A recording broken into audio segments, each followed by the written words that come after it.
Disclaimer: Tiff, N, the Punisher. The views and opinions expressed in this episode of Tiff and the Punisher are those of the hosts and guests solely and do not constitute legal advice, medical advice, or professional counsel of any kind. This content is produced for educational, informational, and advocacy purposes only. Viewers should consult their own licensed attorney for advice specific to their in this video constitutes a threat, call to violence, harassment, intimidation, or any form of harm directed at any judge, prosecutor, police officer, CPS, DCS worker, government official, or private individual. We do not advocate, encourage, or condone violence, threats, or illegal acts of any kind. All commentary is protected political speech and criticism of government policy and practices under the First Amendment.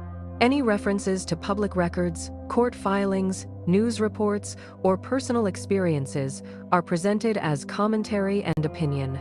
Names, case details, and events discussed are drawn from publicly available information or the speaker's own experiences. Viewer discretion is advised.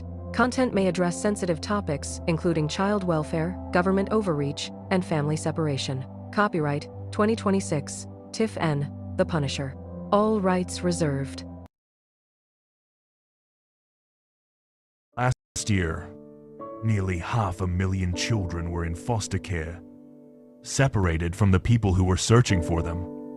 When CPS removes a child, the trail can go cold fast. Records get sealed, placements shift, parents get shut out, and families lose each other, sometimes for good.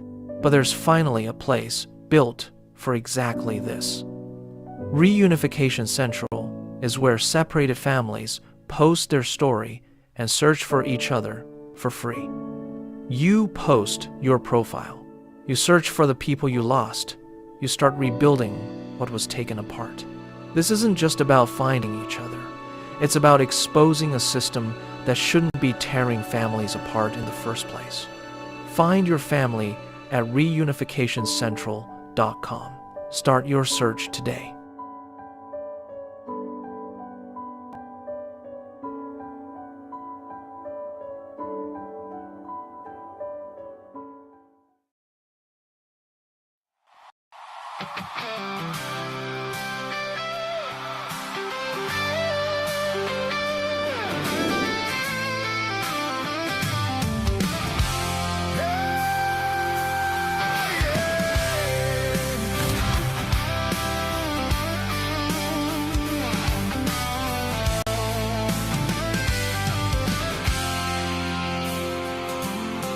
They are taking our kids every day. A child a minute, no one has a thing to say for those who have been isolated. Don't be worried, you have a voice today. So listen up, everyone, here is the story. Child Protective Services is real. CPS is what they call it. They want our kids because it fills a lot of people's wallets. We all think it won't be us. We say when they come we will be so tough. It all sounds good when there's no one to take them. But when they come, your voice gets to breaking. Stay calm, step away. CPS ain't taking no one today. We are educated. Stay calm, step away. CPS, you need to leave. I know the tricks up your sleeves. You can't do what you're trying to do. We have done our homework. Don't do a damn thing without a warrant. You will no longer will steal our kids this way.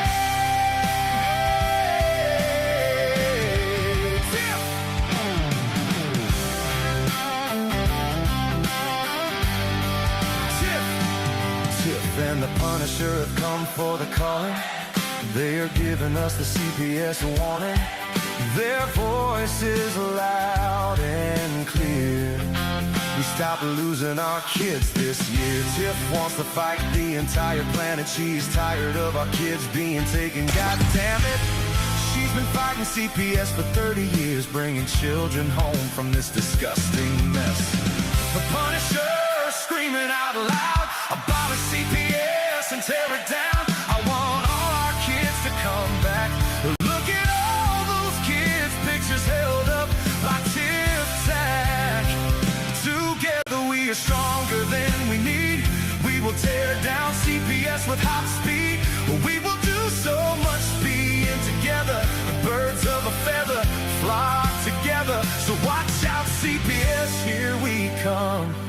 Picking you off one by one. We promise to bring back the family and prosecute the caseworkers unhandily. So give us back the kids you have taken.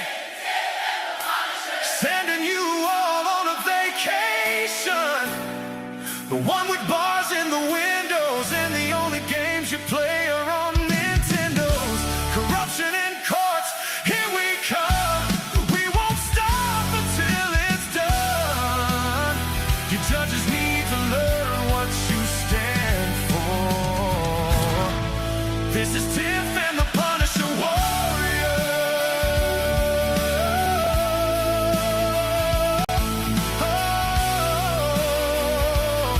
And we cry out to all of you out there. We need support that men don't care.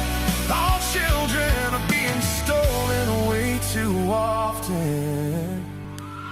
So CPS, we plan on doing the stopping.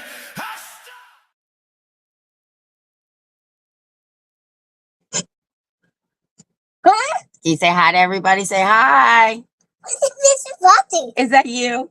Say hi, everybody. Say, where's Darren? No. You see Darren? No. No. Where did he go?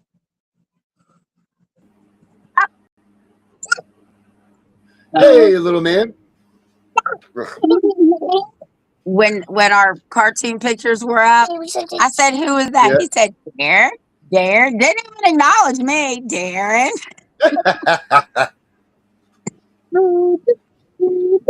Baby shark, baby shark. This Chevy as big as you. I know. Mommy. Okay, go see Pink Pong. Okay, I'm coming. Hi, Darren. Hi, Tiff. What's going on? Well, I know that I'm going to sleep a lot better tonight.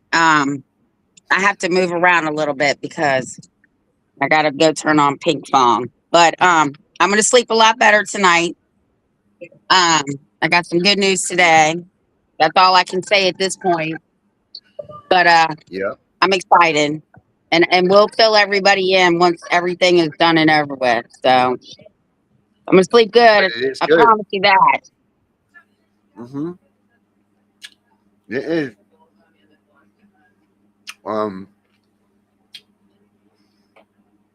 Whew. Well, Are you eating a what pickle? do you think we should talk about? Mm-mm. Popsicle. I had a popsicle. Man, what is going on in the world of CPS today? You know what I think today we should do? We haven't done this in a long time. I think we should go to the Pull up movies today. our people that talk about us. Mommy. Yeah, let's do that. Let's see what's going on in the movies. Let's get the current up-to-date, what the hell's happening in the CPS world. Let's see what the greater good of the people are talking about here. Actually, you know what would be even better? You know what? I'm going to change pace here. Sorry about that, guys. You know our friend Derek in Fostering Reality? He's just not getting enough. And there's just not enough people watching what he's doing, and people need to be paying attention to what he's doing because his stuff is right on point.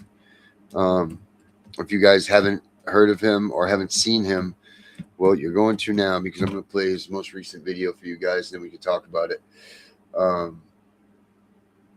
Oh, sweet. He just did one. Okay, cool. I think this is his, yeah, this is the ad for his new manual, but let's watch the medication pipeline exposed video here first. This guy is just phenomenal, guys. And if you are watching this now, make sure you stay here and watch this. If you are watching it later, make sure you stay here and watch this, because this guy is the shit. And everything he's doing is just amazing. So let's do this one here. Now, look at what the Government Accountability Office found when they examined prescription rates for children in foster care. Here's GAO-12-201, December 2011.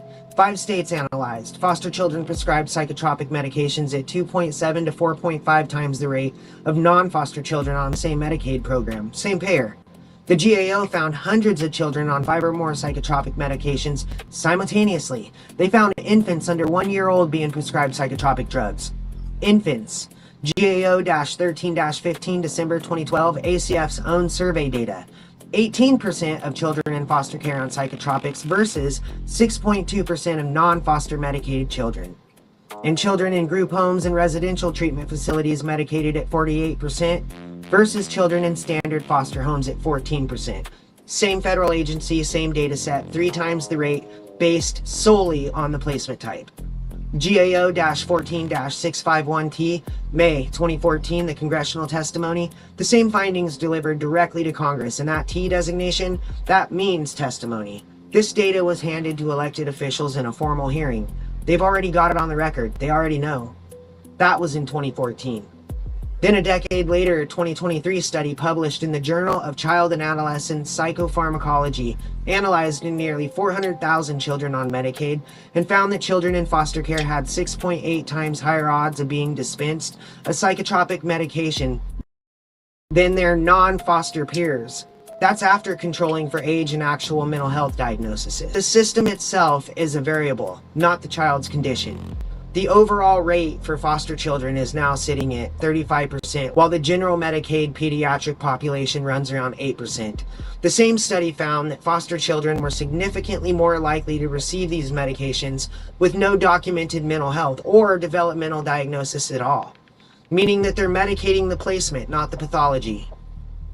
The study's authors were Keefe, Cummings, Smith, Greenlee, and Van Horn out of Baylor College of Medicine and Texas Children's Hospital, published May 2023.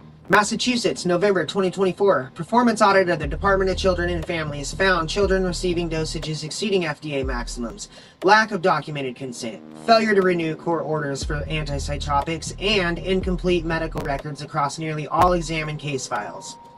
The audit explicitly found that DCF couldn't even verify whether children were receiving therapy alongside their medications because the data systems weren't connected. So, you've got kids on 5 or more drug classes and nobody in the system can confirm whether anyone's also providing therapy. And that's not a documentation problem, that's a feature. Then, March 16, 2026, the HHS Office of Inspector General officially launched Project OEI 072600130 titled Treatment Planning and Medication Monitoring for Children in Foster Care Receiving Psychotropic Medications. And their own announcement stated that 10 years after their last review, high rates of psychotropic medication use among children in foster care remain concerning. 10 years, same problem, new project number. They handed this data to Congress in 2014 and opened a new investigation into the exact same problem in 2026.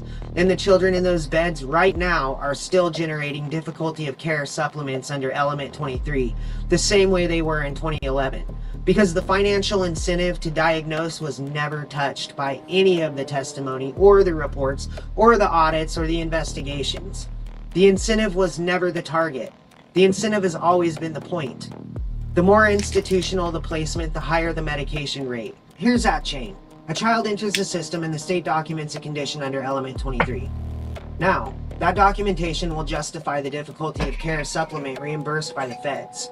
The diagnosis that generates the supplement also generates the prescription. The prescription rate in institutional placements runs at 48%. The diagnosis that medicates the child also makes the child more financially valuable to the placement. That chain isn't just a theory, It's 3 GAO reports in a 2023 peer-reviewed study, and a 2024 state audit and a 2026 federal investigation, and a CFR citation 42 USC section 672A and 2, and 45 CFR section 1356.30. All public, all on the record.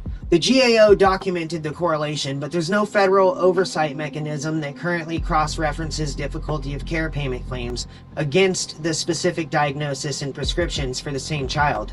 AFCARS captures a condition flag, and Medicaid captures a prescription, but the two data sets are never officially cross-tabulated at the federal level, and that gap isn't an accident. That's a structural absence. No oversight bodies required to connect them. No audits designed to look at both at once. And the structural absence in oversight systems that involve federal dollars are a congressional finding waiting to happen. An HHS OIG report confirmed the other side of that gap. Their finding was that treatment planning and medication monitoring were lacking for children in foster care receiving psychotropic medication. The system tracks the prescription for reimbursement purposes, but it doesn't track whether the prescription's working or whether it should have been written at all.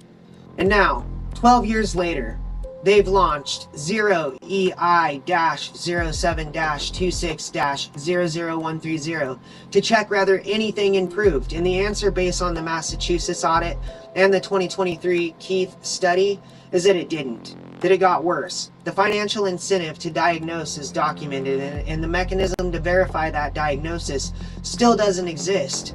That's not negligence, that's architecture.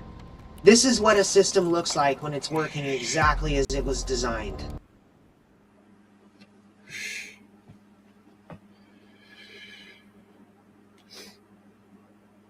Holy smokes. Did you hear all that, Tiff? That's fucking disgusting. That's 30, what was it? 35% he said of foster kids are medicated, and the average is 8%. Yeah. And I think that one was 48%. Yeah, we'll have to go back, but it's a lot. It is a lot. Compared to what the kids in regular America are getting. That's disgusting. Who puts like you said, Who puts a 1-year-old on these drugs? Are you kidding me? They could kill these kids. Yeah, and nobody's even paying attention to what they're doing. That's what he's saying too. That nobody's watching it. They're not getting cross-referenced. They're not nothing. And the best part was, they're not even, most of these kids, they don't even know if they're getting counseling or not. So they're just giving them these drugs. That's all they're doing. They're making new drug addicts. Right. That's exactly what they're doing. They're building a whole generation of drug users, right?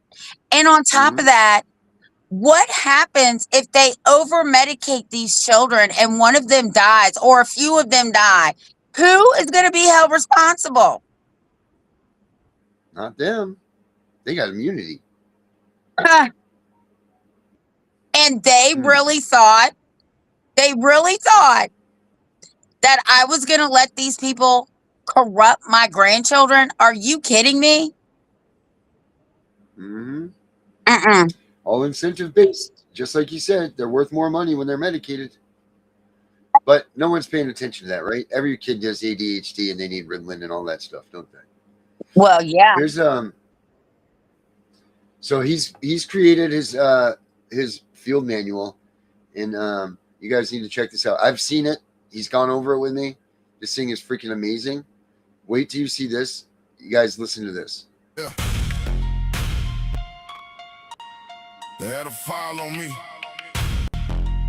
before I had a name. Hey guys, the goal for the System Decoded has always been to get it into the hands of parents for free. That hasn't changed. We're scaling towards that now. Jane and I specifically designed this manual so that it could be purchased with money, grants, donations, and organizational purchase accounts that have already been set aside for educational materials and family support resources.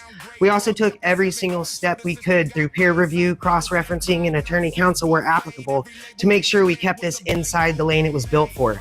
This isn't legal advice. This is system architecture and system engagement. I was born into the foster care system. I never really got the chance to know my mom. She was young and she had real struggles.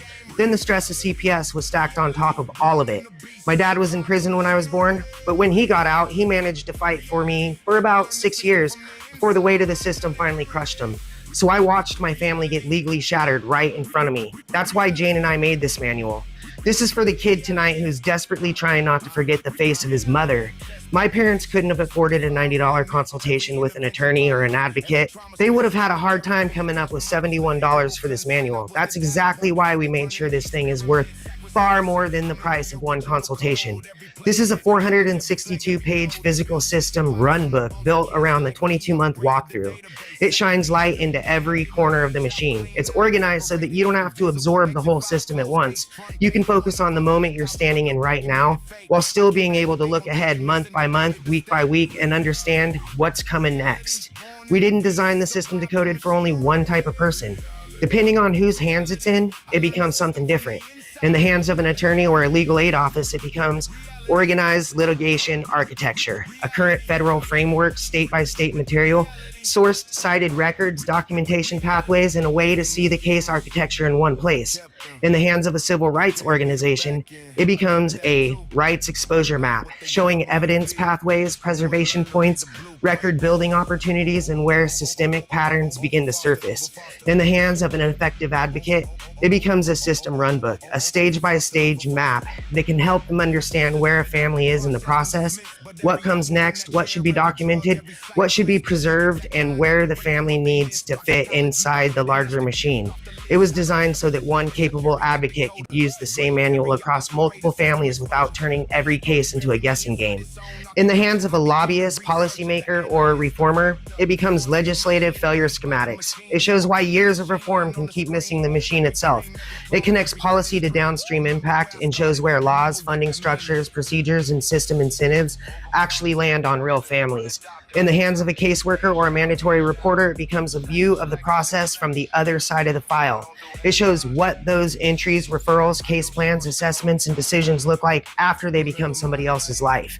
And in the hands of a parent, it becomes system engagement, the back-end map the system never gave you. Advocacy group, family support program, or any organization that already has funding set aside for educational materials, please reach out to us. And if you've got any questions at all, reach out. fosteringreality3@gmail.com, www.fosteringreality3.com. That's his new book. And it is awesome. I need that thing book. is awesome. And I'm pretty sure it's coming to us, Tiff. I need that book. I'm pretty sure he's sending it to us. It's really cool. It's got coded the pages, because there's so many pages in it. They're color coded, so you know which sections to go to. It's just badass, and it's something that everybody needs to have. His way of looking at things is way different than anybody else's. Like, he looks at the system as the machine, as he calls it. He doesn't play the games. Like, he doesn't do like we do, like we talk about the Constitution and the rights and all that. He actually he teaches you how to break apart their processes, like what they do, when they do it, how they do it, and how the computer works and all of that. And it's awesome. So I think between our new book that we're coming out with, CPS for Dummies, and his book, I think that we might be able to stop these bastards. I hope so. Just saying. Is the book on Amazon yet? Ours? Not yet. I had a couple of problems with it, with the publishing thing. I had to change a couple of things publishers didn't like. So hopefully within the next couple of days it will be there. Okay. But like I said, and I'll honor that again, I will give anybody out there that wants the copy of it before it hits the publishers. If you guys want it, you can say it in this chat and I'll send it to you. We'll send it to you. I'll email it. Well, can you send me the updated version? I've read the other one. Now you said you updated it, so I need the updated version now. Yep, and now you'll need the updated version. Oh, well, then wait till it's So, yes, completely done then, because I'll just be wasting. Oh, it's done. It's done. They just have to relook at it. That's all. I will wait till it's relooked at and approved. All right. Do that, because I got to keep printing that. You know I'm blind. Yes, it's a page letter for her. Yeah, no, the Fostering Reality one. Yeah, you can go to fosteringreality3.com, I believe is his website. Let me look here. I'm pretty sure it's Fostering Reality 3. Fostering reality3.com. Let's see. Yep, fosterinreality3.com. Yep, and the book thing is right here. It's back from review, officially in print, now available. Yeah, so you can go to fosterinreality3.com and you can see his stuff there. You can get his book there, guys. I'll put it up in the chat here so you guys can have that. Make sure you guys go and check out his stuff. Because he's got video upon video upon video that's just awesome. So make sure you guys do that. Facts Over Lies in the house. How are we doing, dear? Erica's here. Jess and Harley's here.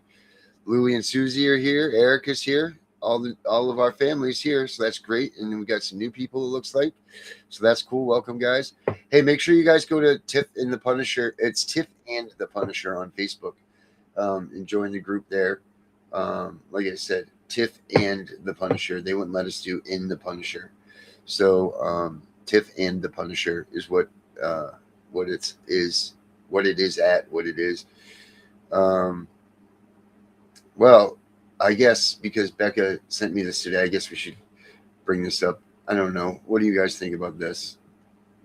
Becca just sent this to me. So this is what she, you know how I feel. But I just want to make sure you guys.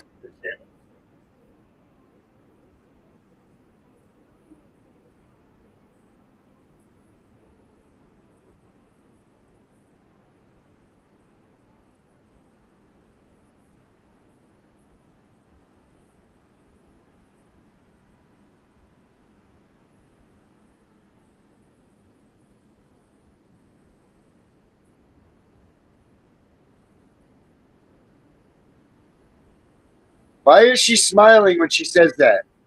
First of all, why is she smiling and laughing while she's saying ripping families and kids apart? Darren, we didn't get to see the video. It never popped up. Oh, come on, really? I just got enraged by myself? Yes, you did. Oh, my God. All right, here we go.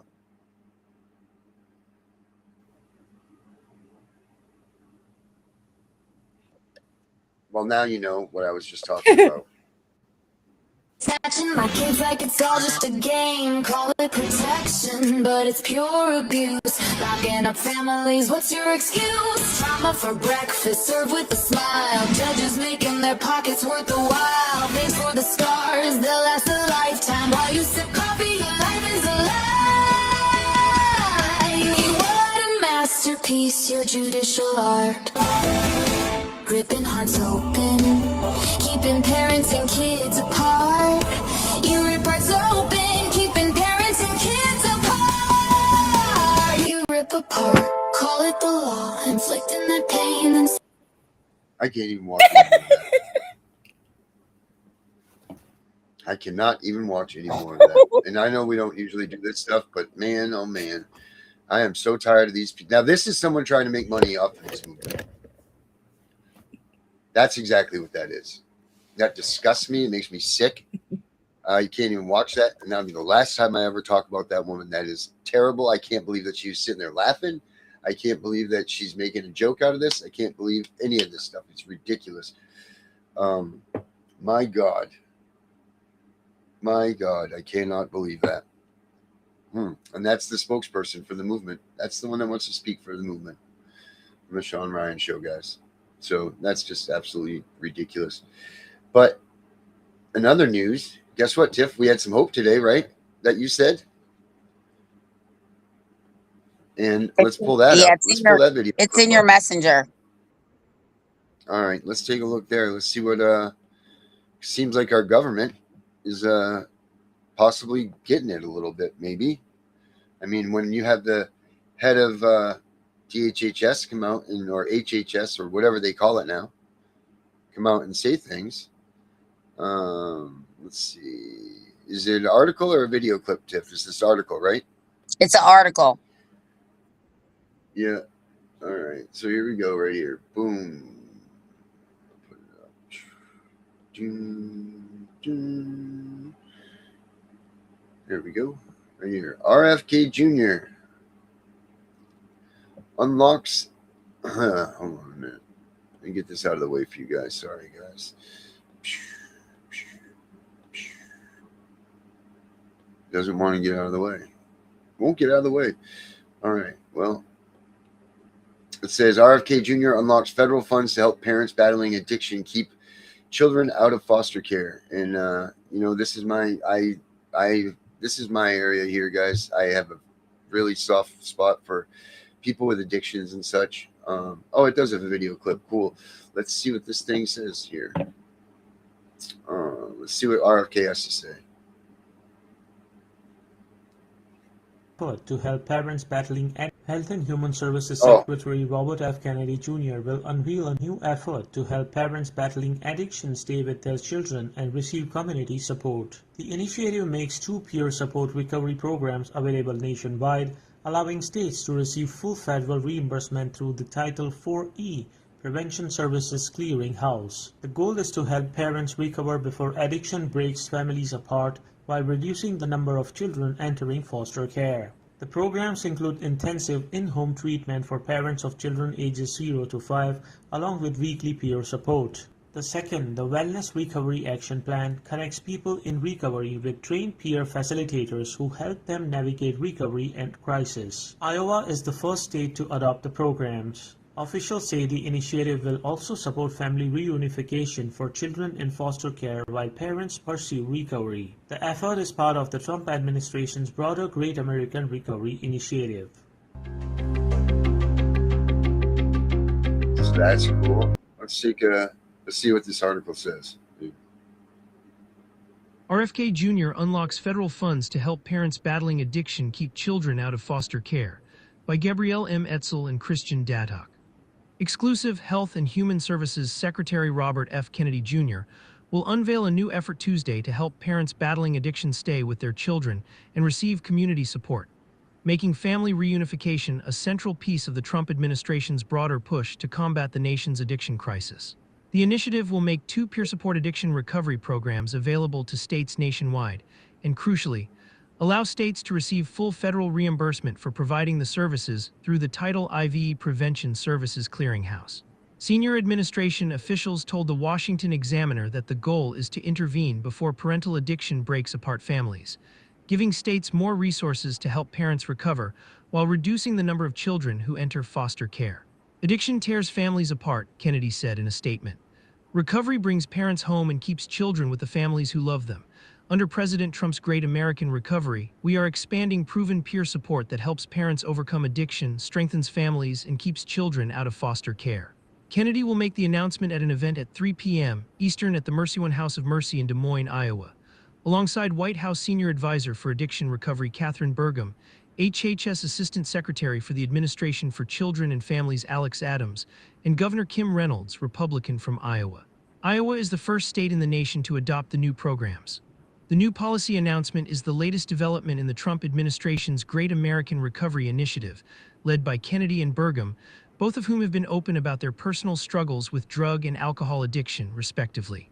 The Administration for Children and Families, a sub-agency of HHS, has determined that 2 new peer support interventions meet the evidence-based standards for addiction treatment that states can provide, which will be eligible for federal matching funds. Peer support programs pair people battling addiction with individuals who have firsthand experience navigating addiction and recovery.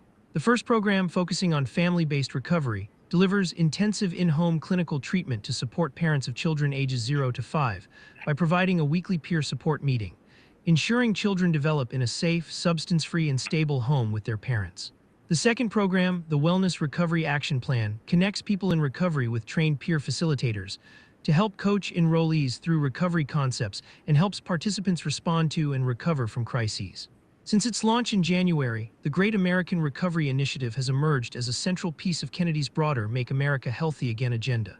In June, Kennedy and Burgum announced a $700 million investment to combat addiction and mental illness, on top of the $100 million project to combat opioid addiction that was announced in early February. Last week, Kennedy and Housing and Urban Development Secretary Scott Turner also unveiled a new policy favoring the treatment-first model for helping homeless people with addiction as part of the broader Trump anti-addiction initiative. The two new recovery programs also expand the Home for Every Child initiative by attempting to keep children out of foster care and reunify children with their parents while they are in active recovery. Nationally, about 35% of children are placed in foster care due to parental drug abuse, and another 5% are removed from the home due to parental alcohol abuse. Parental substance use disorder is a leading cause of child entry into foster care, Adams said. The Trump administration has already strengthened the suite of services available to both prevent and treat this disease, and today's action doubles down on evidence-based prevention by unlocking federal matching funds for proven programs that integrate peer support. Burgum said peer support is a high priority for the Trump administration's National Anti-Addiction Initiative because it remains one of the biggest gaps in our recovery system. Peer support specialists are living proof that recovery is possible, Burgum said. Their lived experience is a powerful source of hope, connection, and guidance for families working to overcome the chronic disease of addiction. Iowa has one of the highest rates of alcohol abuse in the country, according to the state's health department. As of 2022, roughly 22% of Iowans reported binge drinking, defined as 5 or more drinks within 2 hours for men within the past 30 days, compared to the national average of 16% of U.S. adults. There were 836 alcohol-related deaths in Iowa in 2020. In addition to strengthening peer-to-peer recovery coaching programs, the initiative will also help the 3,058 children in Iowa's foster care system be reunited with their family members while they are in active recovery without jeopardizing the child's welfare. Reynolds said in a press release that she is proud her state is the first in the nation to adopt new peer support interventions for addiction recovery. By responding to addiction and supporting struggling families, we are building a stronger America. One where recovery is real, every child has a home, and hope is never out of reach for anyone, Reynolds said. This Monday.com ad was created by a team of people and AI. That is awesome. That is really great. That's good news for all of these people. 40% of these kids that are taken by CPS are taken because of drugs or alcohol. All those kids removed because of that. And you know what? Most of these parents end up into the relapse and everything else because they've just taken apart, they've dismantled their families. And that's disgusting that they do that. This is really good news, guys, for people that are struggling with addiction.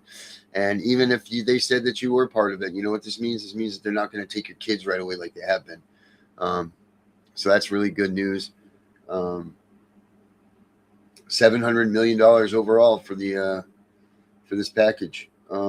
Keep kids home during recovery. That's really good. I saw one of the articles here said that the advocates are worried that there's going to be full of empty promises, but you know what? They always are worried. We're always worried about empty promises. You know, like these are politicians, guys. So, you know, we always need to worry about that. I don't know where I put the chat somewhere. I don't know where it went. What's your thought on that, Tiff? Well, I think it's great. We got 49 more states that have to implement it, though. Iowa's the first. They're going to get a little bit of pushback, though, I believe, because they're going to want to remove the child first and then forget about all the other stuff, right? Like, oh no, the child's parents are addicts. But if they really go and look at some United States Supreme Court cases, the United States Supreme Court has already said drug abuse alone is not enough to remove a child because you shift away from the harm of the child to the behavior of the parents, and you can't do that. So right, and they put them into that future box of what might happen or what could happen. Right. So I think this is another move in the right direction. I was talking to our buddy Osiris today, and he said the power is shifting little by little. And I believe it too. I believe the power is shifting. I don't know. Yeah. You know, there's only so much that they can do. I mean, it's up to us to take the power back also. And that's, you know, Donald Trump has given us everything that he can give us. I mean, he's pretty much handed us a silver platter here and said, here you go, people. I can only go so far. I mean, he is the president, but we have action to take too. And it's up to people like us that are in this grassroots, that are in this lower level stuff, to start taking our rights back one by one. Start standing up to the local police department, start standing up to the city hall people, start standing up to these officials. If they do something wrong, you need to go out and put a color of law against them, sue them in 1983s. We're not saying rise up and, go to the police stations and take arms and go after them. I mean, I'm not saying that at all, but there are ways that we can still use our powers of the people against these entities and these corrupt government systems to make sure that we help put an end to this too. So it's not about violence, and it's not about acting out of the way. When you get stopped by a police officer, don't argue with them. You're never going to go anywhere. Wait, you got to get to the courts, and then you've got to argue this stuff, or you got to wait till after the fact and then get the fights back with them. You can't fight with these police officers on the side of the road about what's going on and about the law, because they don't care, and half of them don't even know what the hell the laws are, nor the Constitution or anything else. And that's facts. But when you get to the courts, and when you can go to the court first and be the one there when they've been harassing you, you can send cease and desist letters to these places. You can do a lot of things to take our power back that you don't realize that you have. And you guys need to start realizing and researching these things, because the power is, we are the people. The people are the power. And Donald Trump has given us this gift. Like him or not, whatever, you know what, your opinion's your opinion, and that's fine. I've got my opinion. Tiff's got her opinion. But what the facts are is he has done this. He has given the power back to the people. We just need to take it back. And that's what needs to happen there. So, baby shark. That's what's got to go on there. Let's see, what else do we got in the news here? Justin, you want to come in tonight for a minute? You want to say what you guys have been up to, what you've been doing lately? I mean, you're on here, you're watching. You want to come in here and give everybody an update of what you got going on? If you wish, or anybody wants to come in and get in the box today, you know what? I'll put the link for the show up, and I'll put the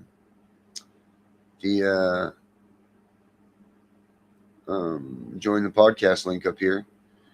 And you guys can come on in and tell us what's on your mind here. How about that? So there is the here's the join the podcast one. All right, Justin, either tap that right there, tap that, baby, or I'll give you the link right here. I'll put the link in the chat for you, buddy. You can use this. So there you go, brother. We'll be waiting for you back here. Other than that, anybody else have any different news or anything that they have out there that wants to let us know what you've heard, what you haven't heard? Yeah. All right. So there you go. You need to, Erica, you need to contact your state, and you need to tell them that you want this stuff. This is a game changer for you in that case. Absolutely it is. I don't know how far it would go back, if it retros back or whatever. This is all new. Tiff dropped this on me today. I'll look into more of it. But, we need to, right, that's what they say, and that's ridiculous. Any person that knows anything about addiction, number one, knows that relapse is part of it. You're gonna relapse if you. And I don't mean to push that on, and that's not a free pass to go back and use drugs. But relapse, they say that you'll relapse 9 to 10 times before you finally kick your addiction. So to keep separating you guys from your kids and do what they do, excuse me, is ridiculous. And I really do truly hope that this helps you in your case. I really do. Like I said, I don't know how much this will go back into the cases, but it should retro it somehow, some way. So get a hold of your politicians and tell them to support this for your state, because this is a big one. This is a big one. And I don't even believe that the 35% number is the number for that. I bet you the majority of the kids that are in the system right now have come because of some sort of addiction or drug use. I don't think that 35% is the real number. I think that it's much higher than that. I think that they target people that are addicts. I think that the addicts get unfair treatment in these situations. They force you to go to counseling, even if you are. And here's my opinion on that. If you're not ready to shake your addiction, and whether they take your kid or not, whatever, excuse me, dishes, but if you're not ready to shake your addiction, then it's not right that they force you to go to these classes and force you to use these resources, because you're taking up resources of somebody else, and you yourself, it's taking up your time and what you're doing, because you're not going to learn anything from doing this, and you're not going to quit. The first part to You know, recovery is you have to want to get clean. Yep, that's it. You're absolutely right. And if you don't want to, then, you know, tell them this. Tell them that you don't want to do this. Tell them that you're not going to do this. I know that it's hard, because when they take your kid, they almost force you into a situation. But it's not fair to take up the resources, and it's not fair to take up the energy of whomever is your counselor or whatever, you know, for you to sit there and lie to them and all of that. It's not fair all the way around. But if you're ready and you want to kick addiction, then, you know, use this as your tool to get yourself better. Because most of the time CPS and everything is paying for the stuff, you know, so it's expensive. It's expensive if you're out of it and you don't have insurance. But if it's, you know, if it's now and they've taken your kids and you do want to get clean, put that pressure and all that stress aside about your kid not being with you. Finish up these programs and get yourself well. Because there's no better time than now to start living your life back. Get your life back from the drugs, you know? The problem also is you cannot actually get your brain function back after 28 to 30 days, right? It literally takes 12 months to become chemical free. Yeah, you got a brain cloud. It's tough. It's not an easy road. By no means is it an easy road, especially if you guys are on opiates or benzos or something like, well, you have alcohol too. It's not an easy road. It's very painful. It's some days you want to just, you know, you want to give up, but you can't, because, you know, it's just that much easier to go out and get what you need to get better, you know, but you can't do that. You need to get your head focused. And that's why if you're not ready, then none of this is going to work for you anyway, because it's just as easy to go down the street and get what you need for your drugs and pop right back onto it. And you're only cheating out yourself when you're doing that. You're only cheating out yourself when you're sitting there and having to lie, and you don't need those pressures. Get yourself ready to do this the right way. That's why I say if they try to push you on this stuff, just take it, pass it off. But it's in your head now, you know, think about it. Think about the steps you need to take. Think about what you need to do in your life to take that time for yourself. You know, because you certainly can't do this, you know, and then you got a big job on Monday.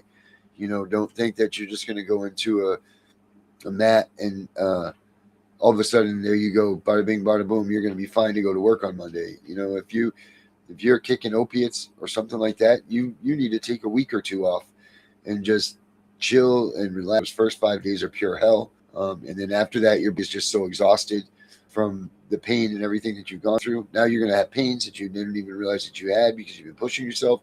So it's a whole process. So to be ready to be in recovery and to get there, you know, you need to prepare yourself for that.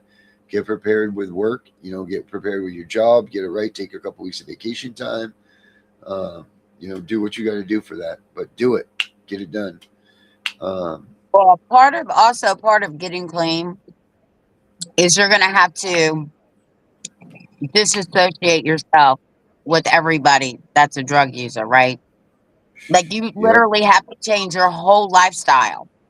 Who you hang out with, who you associate with. It's a big job. It is, you know, and they expect you to do it right away. They expect you when they take your kids and everything to just, here you go, get clean today. And it doesn't work like that at all. It's a complete lifestyle revamp. It's a complete restructure your life and, you know, figure out who the people you can be around is. And that takes time. So it's not fair that they just come in and take your kid and do that stuff. I mean, if you're going to be an all out junkie and, you know, your kids are eating off the floor and stuff, maybe the kids deserve to get taken. Maybe. But, you know, if you're what they call a functioning addict, you know, you need to prepare yourself right and take the time to get yourself clean and do what you've got to do. So that way everything is just the way it needs to be. And that way you are successful in your recovery.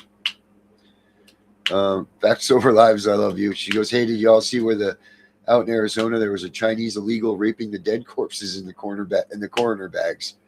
I didn't Facts Over Lives, but thank you for that one. That's great. Are you coming in here, Justin? You joining the show? We're waiting, buddy.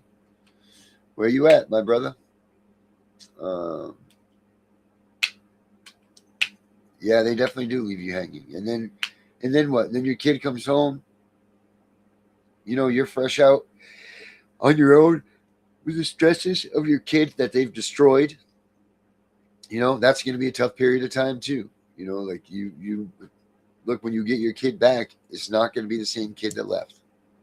It might be a little bit changed. It might be a lot bit changed. They might be hurt. You know, there's going to be a lot of emotions that you're going to have to face. And, you know, coming fresh out of recovery and facing that it's a huge feat to have. So, you know, you gotta just, all I can say is you got to plan for this stuff when you're going to do it. Don't let them force you into it.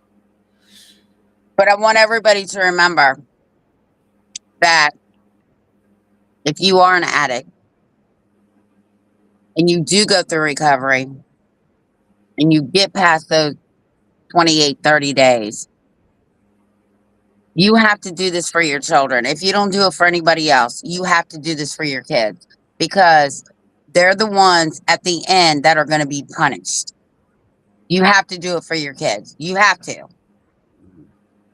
Yeah, I agree. 1,000%.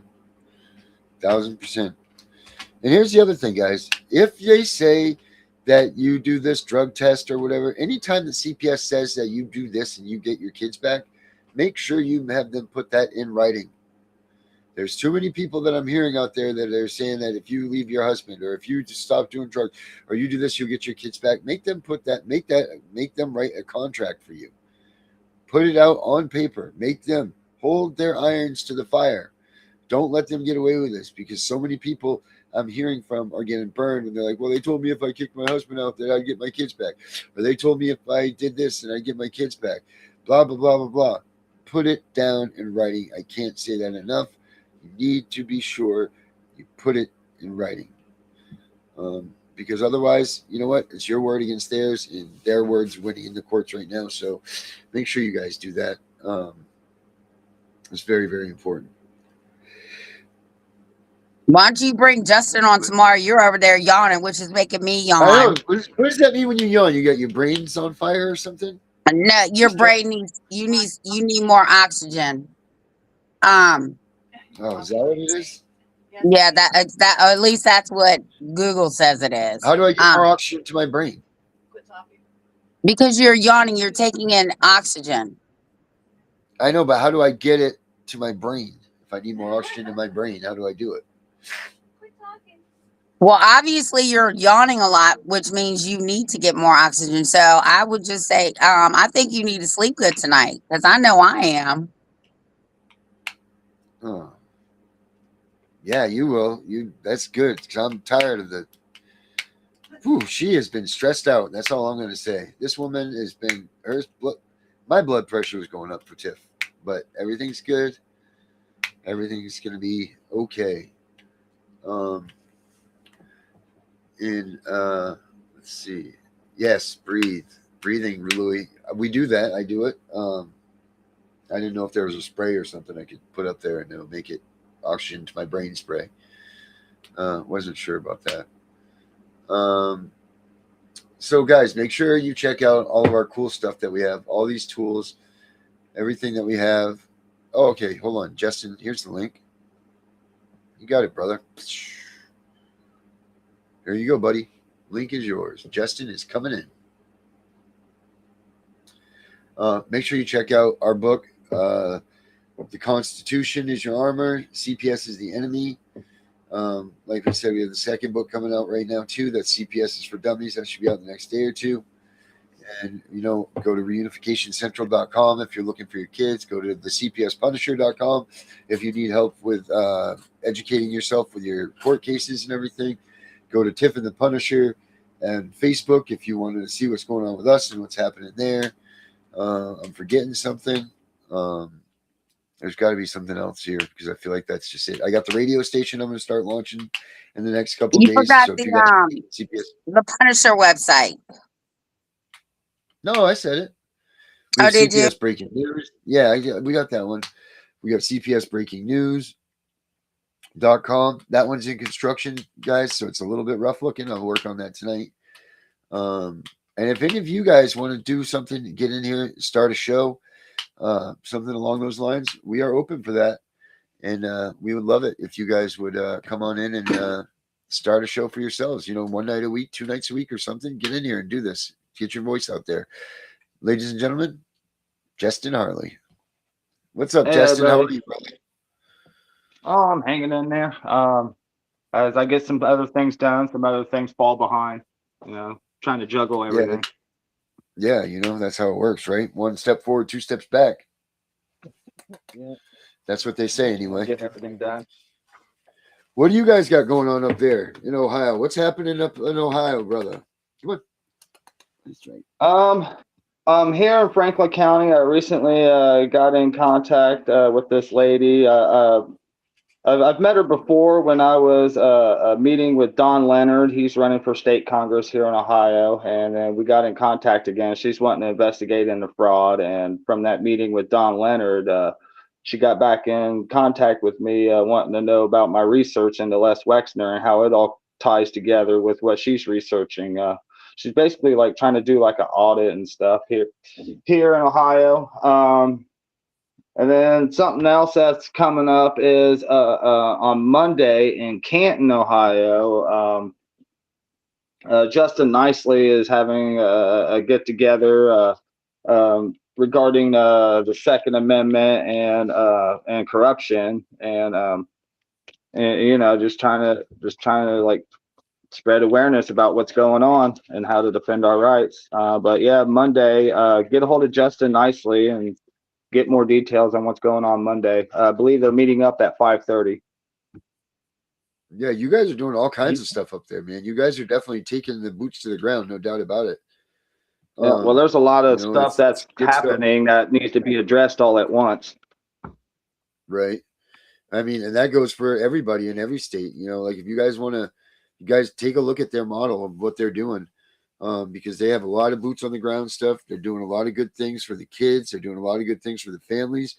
And they're not just doing stuff about CPS. I mean, they've got, you guys go after all the corruption, man. You guys up there are just, you're not stopping at CPS. You guys are making everybody pay attention. That's awesome, man. Yeah. It's also another opportunity to collect more signatures for, we got a petition. Ohio is one of the few states where we can bypass the Senate and enact a law through voting, putting it on the ballot and voting on it. Yeah. So what do you need for that? We're at a point where we're collecting signatures to put the ending of qualified immunity on the voters' ballot coming up. Oh, wow. That's great, man. Yep. I'm sure you've heard Justin talk about ending qualified immunity, but yeah, we got petitions out there, and removing qualified immunity would be another step forward in holding corruption accountable. How many more signatures do you guys need? I don't know what we're up to now. I know it's going to be real close if we got enough. I know in total we need from 44 different counties minimum to a total of 420,000 signatures, and then it could go on the ballot to be voted on. 420,000 signatures. Wow, that's not two. Well, there's a lot of people living in Ohio. Yeah, well, I never think about Ohio as being that big of a state. Well, Becca lives there. I mean, half of the people that are on this podcast right now are from Ohio. Yeah, So I mean, I anybody guess from there's Ohio, yeah. Elizabeth McNeese, she and Cynthia Brown, they are running the lead on ending qualified immunity. So yeah, if you guys want to reach out, get a couple petition packets and collect signatures, you're more than welcome to join and help. Yeah, so in Ohio, Becca, will you help him out with this? I don't know if she's back there still or not. If she is, Becca, will she's in Ohio as well, man, and I know that she's a little bit of a distance away from you guys, so maybe you guys need some help out in that area. Maybe she Oh can yeah, get in we on need all that. the help we can. Like All as right, you're cool. aware, like this has been like a really hard cause to get a lot of support for. Like, I yeah, would I'm glad imagine. people can gather together against these data centers and these block cameras, but we need that exact same energy regarding with what we're doing. And that's what seems And hard, right? Like, how come people don't? And we saw with the Ali Carter thing the other day. Where is the outrage about the stuff that's going on with the kids in CPS and the right. caseworkers and all that? Where are these And I people? have evidence that it's connected. I have evidence that it's connected. Like not only using the flock cameras for general observation of the public, but they're gathering data on us for CPS purposes.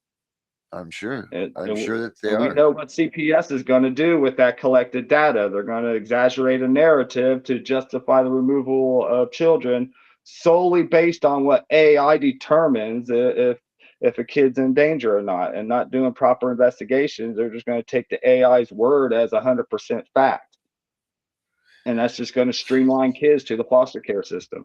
Like it's all connected. It really is all connected. And maybe that's why we're seeing the increase in the foster care homes, right? Funding Yeah, for those. they're trying to get more funding for foster care here in Ohio. They're trying to get more funding for that. I mean, it all sounds good because foster care, it needs a lot of help. There's a lot of corruption in foster care, but I'm worried that money is going to get into the wrong hands.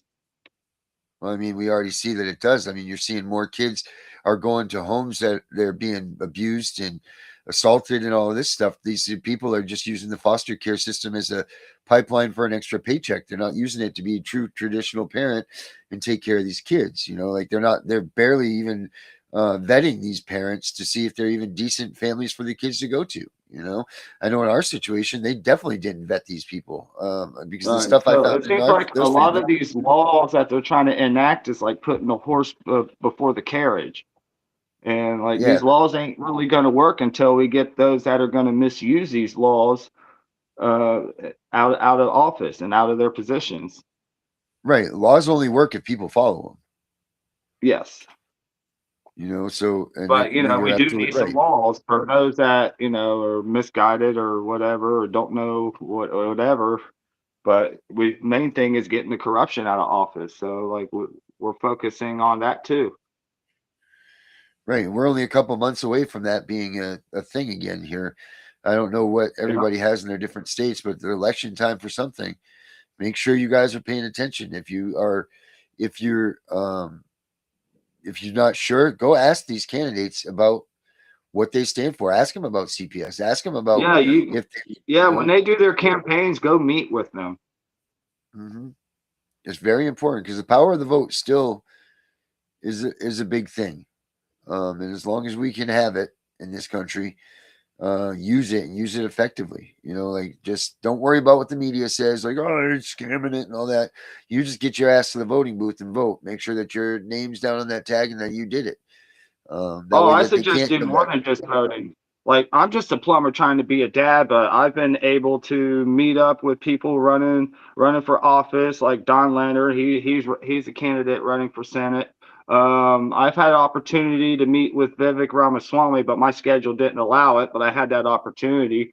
I've contacted representatives, and I like you can get a hold of these people and set up one-on-one meetings and have serious talk about issues like there's more than you can do than just vote on things. Like you can actually set up in a professional setup in a manner, meet up with these people and Right. ask some serious questions and brainstorm some serious solutions, and then see where a lot of and be able to vet these candidates that are running for office. Are you seeing, are you bringing the attention to CPS and such to these candidates, or are they already aware of what's going on? Absolutely. Absolutely, I am. But are they aware? Are they aware of what's going on with CPS? Are they shocked when you tell them? Like, how's that going? No, because I wasn't the first one to tell them, but they do tell me that they have recently become aware. And as they talk more and more with people, especially in the areas that we work in, they're finding out more and more. Like 2025 was the year of spreading awareness, and word is really starting to get out now. It's just now everyone's like, well, what do we do now? Especially with everything else and all the other corruption and fraud going on that correlates with all this. Like, our nation's at a loss on really what to do, because there's so many different problems that needs resolved all at once.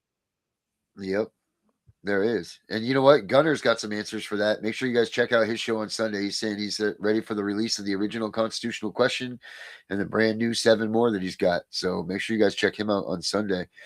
Justin, what do you think the outcome of do you think CPS is going to take control of the narrative, to take control of the mainstream for this election coming up? Do you think that you're going to hear a lot about CPS in these local elections and everything, or do you think it's going to just still be a silent They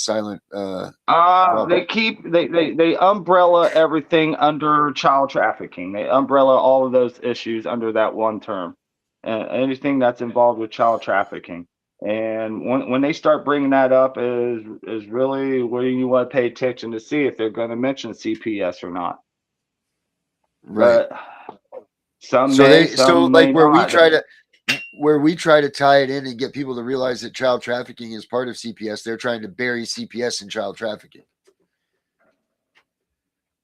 Like, I would say so, by just kind of like not acknowledging the question, the tactics they use to like move on to the next question or topic.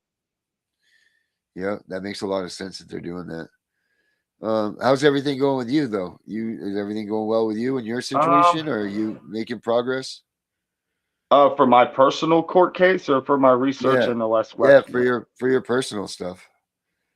I appreciate you asking. I don't usually just come right out and dump it out on everybody, but yeah, I'll tell. Work's been slow because Ohio got rocked with all these storms, and so work's been kind of slow. So I was wanting to start my custody case here this past week, but now I'm sitting on his money to pay bills instead. So like here soon, I really hope to start my own custody case. It's pretty complicated because I also got to start a case with child support and have them do a review over everything from the day my son was born. And so I'll have those two cases that are coordinating with each other. Right. But yeah, the sooner I could start that, because I'm hearing through the grapevine, my ex is wanting to leave the state with my son, and I won't see my son until I'm 18. So whether I'm ready or not, I need to get my case started, so that'll at least lock him into the state. Oh God, that's the worst. That's the worst. I hate hearing that stuff. That's so terrible. But if I get a court case started, she can't leave the state with my son until the case is over with. Oh, really? So that's a good rule of thumb to go by then. Gunner said to reach out to him. I'm ready or not, I got to get it started. Yeah, I think that's the case in a lot of us, right? It's just a matter of you almost get this lackadaisical. I don't want to say it's lackadaisical, but when you get in this fight mode, you almost forget about the fact that you have your own case and your own kid and your own thing that you got to go for. You're so headstrong in the movement or whatever you call this thing. You're so head into it. Personally, I haven't forgotten, but I have learned, like, in order for me to be reunited with my son, there's some things that needs to change in the system, and I'm not going to do it on my own. So working with everybody else, helping, to solve the problems that's going on nationwide is going to help me in my personal case. So I always stayed focused on that. But yeah, you're right. There's a lot of people that get off track with, with the whole movement thing, and they're not staying up with their own personal stuff. Or they're on the opposite end of the spectrum where they're just case dumping or on everybody, their personal situation, and not really being focused on, you know, how are we going to help everybody. Like, for example, when I'm here on the show with you, I talk to you about your thing and what you're doing, and you know, Right. all the work you're doing, and I only bring Yep. up my personal information when you guys ask for it. And like, Right. you know, I understand everybody's going through trauma, everybody's looking for help, and everybody wants their kids back, but like, there's a time and place. There's a time and place for everything. Mm-hmm. Yeah, you know, like we all know that they're corrupt. We all know that this is happening. We all know that the caseworkers lie. We all know that they do all of this stuff. You know, like and I get it that it's important to you because it is your kid. But you're right. You know, like we all need to focus on this because we're not going to win without changing the bigger picture. You know, it's not, Yes, it's the just bigger going to be, picture. you know, right. And this is the point that you got to look at it. And I don't want to say be unselfish because it's not being selfish thinking about your kid, but you know, you got to go ahead, Tiff, or yeah. What we're all doing in all these states is putting the pieces together. So the whole picture is going to come to fruition because they can't ignore it anymore. It's too big. It doesn't matter if it's us or Joe Blow down the street. People are talking about it now, right? Like there's nowhere for any of them to hide anymore. Right. So this year's been about like, well, what do we do next? What can we do to start solving the problem? Yeah. And what is that answer? There's more than one answer. There's multiple answers because there's multiple problems we're juggling. But right. Well, applying pressure from every angle possible has been a good start. You know, it's hard to do something and to fight something when they make up their own rules and they do whatever they want. You know, it's very hard to come up with a solution to something that doesn't have any concrete on its own side. You know, like you get a speeding ticket, you know, you went over 55 miles an hour. They take your kid, you don't know why they took your kid and what way they used it or anything like that. You know, you don't know how to fight it. You know, like there's no way. And then you try to fight it one way and they're like, no, that's not it. And then they throw in something else, you know, like, so it's very hard to keep that, you know, to fight the system. And I think that's why you haven't seen anything in all of these years because, you know, they changed the game and they can. Yeah. And that's why I started getting involved with all this because I learned early on that the system's corrupt. I can't trust the lawyer, so I'm going to be forced to litigate my own case and represent my son and his rights all on my own. But I know at this moment, or at least when I first started getting into it, that I don't know enough to litigate my own case. So like I started doing research, not just in the laws and how the courts work, but you know what other people have tried and what's worked for them, what hasn't worked for them, what laws are being changed. There's all the advocacy stuff going on, and I have learned a lot in a short amount of time. Yeah, there's a lot of good people out there. There's a lot of good people out here with a lot of good information. Just like the Angel Advocacy Association, they have a lot of good stuff. She's got a lot of great stuff. Charlene, she's here watching. Hey, Charlene. You know, there's a lot of great people out there. And you know what? I know I said that stuff about Meg, but you know what? If she comforts you and makes you feel whatever, then so be it. That's my personal, I just can't handle the fact that she's making a mockery of all of this stuff. You know, making it out to be like a showpiece. I know that we do that, but we do it in a different way. You know, like that just disgusted me, her video. Why are you laughing when you're saying they're breaking families apart? You know, like that just doesn't make any sense to me. And I don't know. I think that woman's a sham. She's not even having a CPS case. She just gave up her kids. So I don't understand what this is all about. But anyway, yeah. So that's cool. Well, Justin, that's good stuff, man. You got anything else you want to drop on everybody before we get out of here? Yeah, don't give up. Find people that you can work with locally. Pay attention to what your government's doing. Pay attention. Like we need to be watching them closer than they watch us, especially now. And everybody work together to learn together. Yeah, that's it. You know, if you've got good information, right, pass that on to somebody else. Do it. You know, I give away my research for free. Like anybody who wants to know Oh how yeah, you know Les what? Wexner is connected to the family court system, that I give all that away for free. Here, speaking of that, there's the Parents Bible right there. Yep. Justin Nicely, he helped come up with that. In fact, he's been the main person who put all that together. But yeah, Right. I've read through it. I definitely recommend it. Definitely some useful information. It's better to know this information before shit hits the fan than to try to figure it out when you're in the middle of going through it. Right, because when they get your kid, it's too late. You've already broken, you've already missed a couple of the freaking main things that you should have done, like, so that sucks. That's why education we need to get people educated prior to, so people know, they see it when it's coming, yeah, that's it. But cool. Tiff, Or you got anything maybe else? their siblings are going through it with their kids, Right. Like We maybe need to your just uncle or aunt going through this. right. We need to figure out how we get people paying attention to this stuff before CPS comes. We need to figure that out. We need to figure out that how are they picking these families out? What are they looking for? Like all of those things. That's what we've got to figure out. Because that'll be the nail in the coffin right there, is when we can figure out Right. what the It's definitely a tough topic to talk about. And Afroman's kind of been an inspiration on how we could spread awareness. So, like, I'm willing to use the First Amendment any creative way we can think of. And I like what Afroman did. Put it on the internet. Like you guys like just you did write that, all didn't kinds you? of songs for your show. Yeah, I have over 3,000 songs that I've written for different people. As a matter of fact, I got a Garza. I did a whole album for him. I'm getting ready to give that to him over the next day or two. So he's got his own album. It's called 43.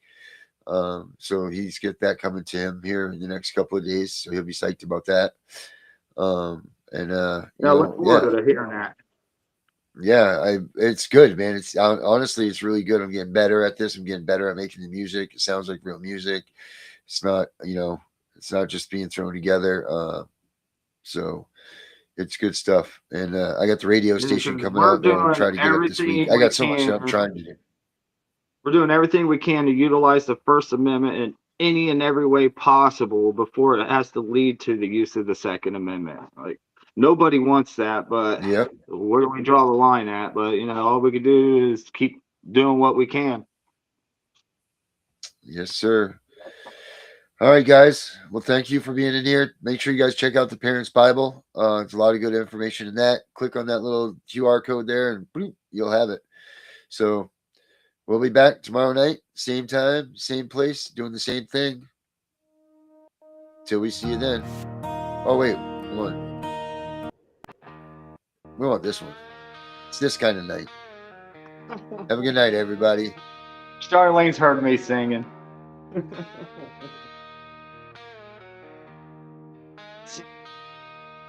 This corruption is going to stop. It's pushing good people over the top. It's causing pain they don't deserve.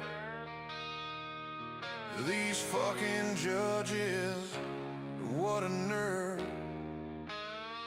I can smell the smoke in the air. People losing their lives every day. We can't stand for this bullshit game. It's time to light this shit on fire. Let's burn the bitch down. They take our lives. Let's burn the bitch down. It should be no surprise. Let's burn the bitch down. They deserve what they get. Let's burn the bitch down.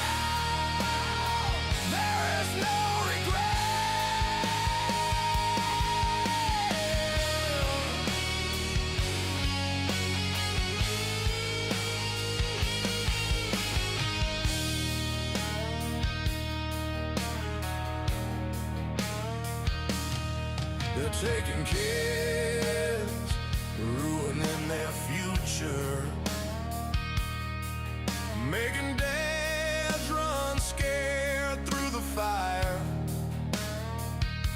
The court's destroying families, they're such a liar. When the days turn into the nights, they give up, they have no fight. When you break the man, you take his soul. When you take his child, consider yourself told. Let's burn the bitch down. They cause our pain. Let's burn the bitch down. We're not insane. Let's burn the bitch down. They had their chance. Let's burn the bitch down. We show our stance.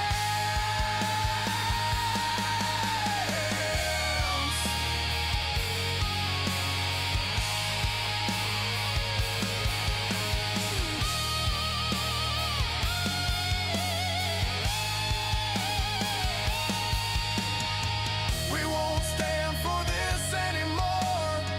Here I am, let's settle the score. I don't wanna bust your balls. Your Honor, you need to fall. You lie almost every day. Pissed off parents are on their way. You can get away with this anymore. I'm scared when they pound on the door. You think this is a joke? You'll know better when you smell the smoke. We won't stand for this anymore. We are parents headed to war. Let's burn the bitch down.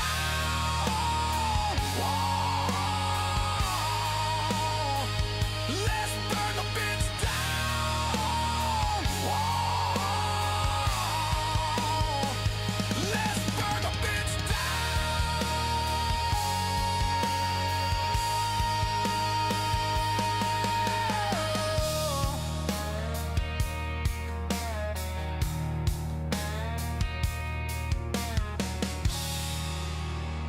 We know it's all about the money, we know they lie, we know this is corruption. Does CPS know what they are doing to the children?